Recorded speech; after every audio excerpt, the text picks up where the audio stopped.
Saudações tricolores. Bom dia. Esse vídeo era para ter saído ontem, logo depois do jogo, assim, coisa de 40 minutos depois do jogo, e não saiu porque eu não entendo por que o meu computador, lendo a câmera, disse que não tinha nada dentro dela. Eu fiz um vídeo ontem completamente diferente. Eu fiz um pré-jogo de 3 minutos. Aí vamos aguardar o jogo. Aí vimos o jogo. Quando teve a primeira parada técnica, eu fiz uns comentários. Aí botei no pause. Terminou o primeiro tempo. Eu comentei o primeiro tempo.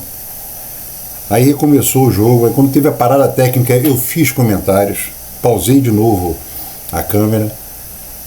Quando terminou o jogo, eu fiz o comentário final dizendo o que eu tinha achado do jogo. E deu um vídeo de 18 minutos, cara. Na hora de botar no computador, o computador foi lá, a câmera está aqui, a câmera XYZ está aqui. Aí eu clicava nela, as pastas estão vazias. Aí eu ia na câmera e via tudo. Aí eu assim, me deu uma tristeza, eu fiquei até 1h30 da manhã tentando fazer o negócio funcionar e desisti. Aí resolvi gravar agora de manhã. Bom, não vou fazer pré-jogo, não vou falar também do que tem que falar com relação ao Fluminense, porque isso é assunto para outra coisa, a venda do Cauã Elias, a venda do João Lourenço. Isso é para o próximo vídeo. Mas vamos falar do jogo de ontem. O Fluminense ontem fez o 8º jogo. Foi o primeiro jogo que o Fluminense correu mais do que o time adversário. Correu muito. O Fluminense imprensou o Vasco. O Fluminense marcou alto quase o jogo inteiro, tentando coisa. O time do Vasco não viu a cor da bola na pressão do Fluminense. O Fábio podia ter jogado de branco, porque ele não se sujou, não caiu. Não fez uma defesa. O Fábio não fez uma defesa, ele levou o gol. Graças à terceira falha consecutiva do Thiago Santos. O Thiago Santos é um camarada muito protegido. O Thiago Santos vai derrubar o Mano. Porque ele vive de umas boas partidas que ele fez ano passado, mas esse ano ele não fez uma boa partida. Nenhuma partida mais ou menos, só ruins. Os 2 gols com o Botafogo foi culpa dele, e ontem, tanto que ele levou uma chamada do Thiago Silva. Quem estava vendo o jogo viu. Thiago Silva deu-lhe uma chamada, foi para ele, você tá ferrando nem aí, quando a câmera fica um pouco mais de longe e mexe, era com ele. O cara pega uma bola e passa na fogueira, pelo alto, pro Fuentes, que estava atrás de um cara. É um negócio de louco, é um imbecil. Depois ele errou 3 passes. Quer dizer, o Inácio, mas não é pouco não, o Inácio é muito melhor do que ele jogando naquela posição. E mais, o Freitas também. O Freitas ainda é canhoto. Ele é todo torto para jogar com a perna direita. Não é rápido. Estava 1-0 ainda, por volta dos 28, 25 minutos. Ele me faz me sai jogando no meio de campo, toca para o lado errado. É de impressionar. Um jogador que não. Agora a gente entende porque que a torcida do Grêmio aplaudiu. Mas por isso, quando saiu. Por isso que a gente sabe que a torcida internacional aplaudiu quando saiu o René. Tá na hora do Mano fala assim, olha, tu não vai jogar mais não, porque isso é muito ruim, pô. Mas tirando isso, o Fluminense levou um gol, deu uma baqueada por uns poucos minutos, começou a correr atrás, marcar pressão. O Canóbio, que só tem por enquanto, o Canóbio só tem transpiração. Então, cheio de força de vontade, cheio de perna e cheio de braço. Mas efetivamente ele não tem feito grandes coisas. O Riquelme, até os 30 minutos do primeiro tempo, foi apagado. O único camarada que está, o Martinelli e o Hércules, jogando feijão com arroz, correndo pra caramba. O Guga marcando pra caramba, porque os caras só atacavam pelo lado direito. Pelo lado direito nosso, né? Pelo lado esquerdo deles, com aquele Piton. E o cara não se criou com o Guga. Então, marcando. O Cano meio perdido, mas o Cano ontem foi o Cano, né? Ele teve uma chance, fez. Depois fez 2 maluquices antes de sair, que é esquisito. Daquele bico que ele deu, a bola depois deu um contra-ataque. Mas eu acho que o que é um apagadão, depois que a gente fez o gol, foi numa falta que o cara deveria ter sido expulso, porque quando o Guarda jogou na frente, não tinha mais ninguém. Para que existe VAR? Para que o árbitro está ali? Será que ele não está vendo? Nós estamos vendo que não tem mais ninguém, aí dá um cartão amarelo. Além de ter sido uma falta feia. Pegou o Arias no meio da canela, e o Arias estava com a perna no alto, pô. Era para ser expulso, aquela falta, mas que não adianta você roubar, prejudicar. Aquela falta bateu e foi o gol. Ainda tentaram ver se estava impedido. E a mesma coisa no gol do Cano. Tinha um cara atrás do Cano que saiu para ficar do lado. O outro lá da ponta na nossa ponta direita, o cara estava dando condição. Aí traça a linha, ó, tem quase 1 metro aqui, tem uns 50 centímetros que não tem. A linha, inclusive, vai longe para burro. Mas depois que a gente empatou o jogo, aí nós crescemos mais ainda e desempatamos o jogo na jogada boa do Fuentes, que o Cano, sendo o Cano, só desviou, matou todo mundo. E quando começou o segundo tempo, eu ainda comentei isso no Twitter, e tinha comentado isso no vídeo que eu não consegui colocar. Eu teria tirado, o que ele fez bem mais tarde, eu teria tirado o Canóbio. Não, ele tirou o Riquelme. Até agora eu não sei porque que o Riquelme saiu. O Riquelme começou o segundo tempo muito bem. Muito bem. Ele levou uma pregada. Será que ele pediu para sair? Eu não sei disso, tá? Será que ele pediu para sair? Porque ele tirou o Riquelme para deixar o Canóbio. Pô, eu teria tirado o Canóbio no intervalo. Vou jogar num 4-4-2, tomando conta do meio de campo, porque já estávamos tomando conta com 3. Um 4 seria mais fácil ainda. Deixava o Riquelme e o Cano. Aí ele me tira o Riquelme, faz 4-4-2. Isso está certo, mas demorou a fazer.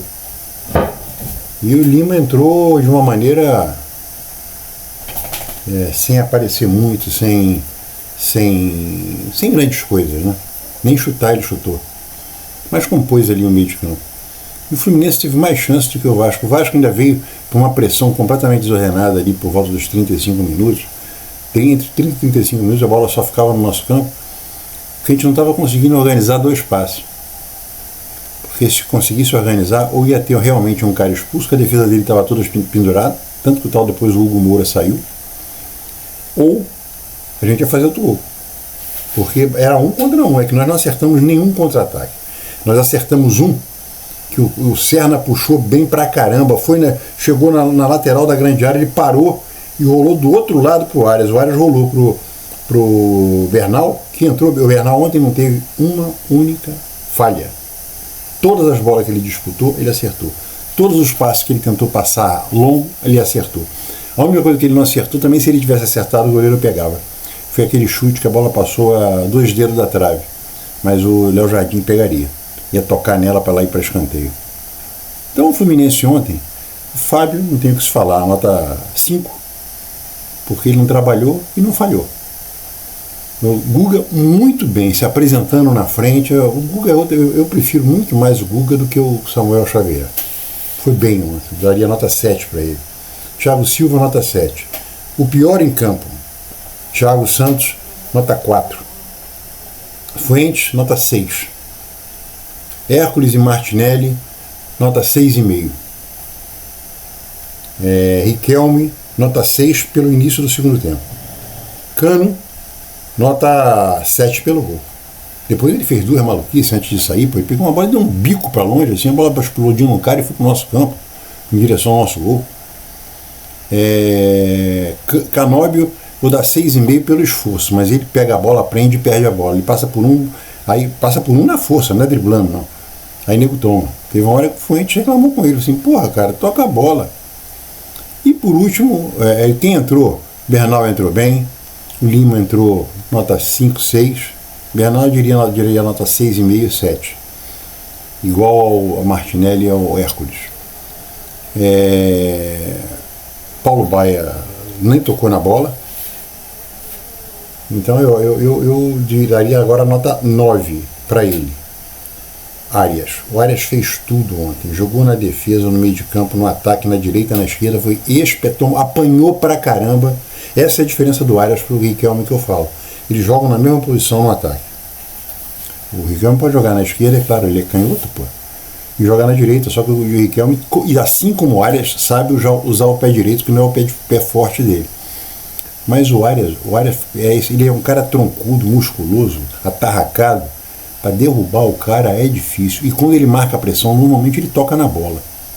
Nota do 10, só não dou 10 pro Arias, porque ele recebeu um presente do Guga, um passe rolado de mais ou menos uns 40 metros, que era só ele tocava do lado que o Léo Jardim ia fazer pênalti nele. Se ele tocasse do lado largo antes de chegar perto do Léo Jardim ia fazer um pênalti nele. Aí ele tentou dar uma cavadinha e o cara tocou na bola. Só não dou 10 por essa bola, porque era para ele matar o jogo ali. É isso aí, gente, que eu falei ontem, fora o pré-jogo, mas o pré-jogo também toquei na parte de vendas e de contratações, já que a gente vendeu um jogador por 19 milhões de euros no total, dos quais o Fluminense vai levar só metade, vai guardar 10% para ele. E agora vai ter que contratar um centroavante. A gente só tem o Lele e a gente mandou o João Kennedy, emprestou o John Kennedy, mas acho que foi um empréstimo que tinha que acontecer. Porque o John Kennedy, ano passado, ele teve mais de 20 chances para jogar e não jogou nada. Então ele foi emprestado, eu acho que ele vai jogar pra caramba no México, já está jogando, porque lá ele não tem amigos, ele não tem aqueles lugares que ele gosta de ir.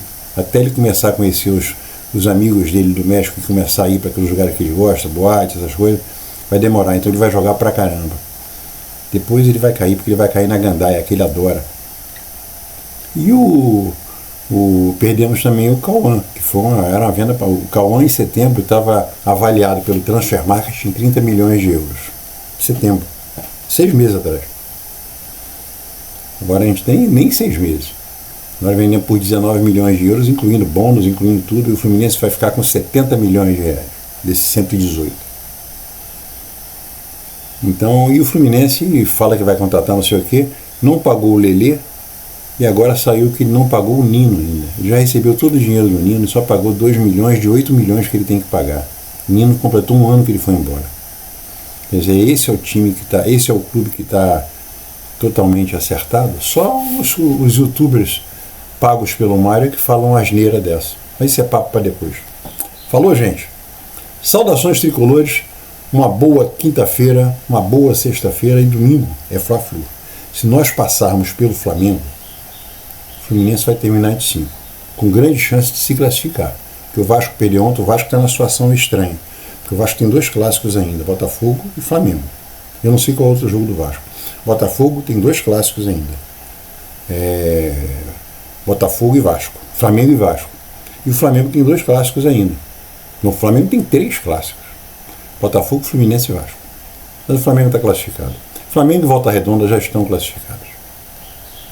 Pessoal, que se o Fluminense vencer o Flamengo pra gente é só mais um time, com todo respeito ao Flamengo, os torcedores do Flamengo sabem disso. Mesmo a gente mal, eu não sei qual é a química que tem que o Fluminense joga direito contra o Flamengo. E se correr como correu agora, o Flamengo ontem deu um baile na Portuguesa. 5. Mas o Fluminense não vai andar. Se o Fluminense correr como correu ontem, só acho que o Bernal tem que entrar.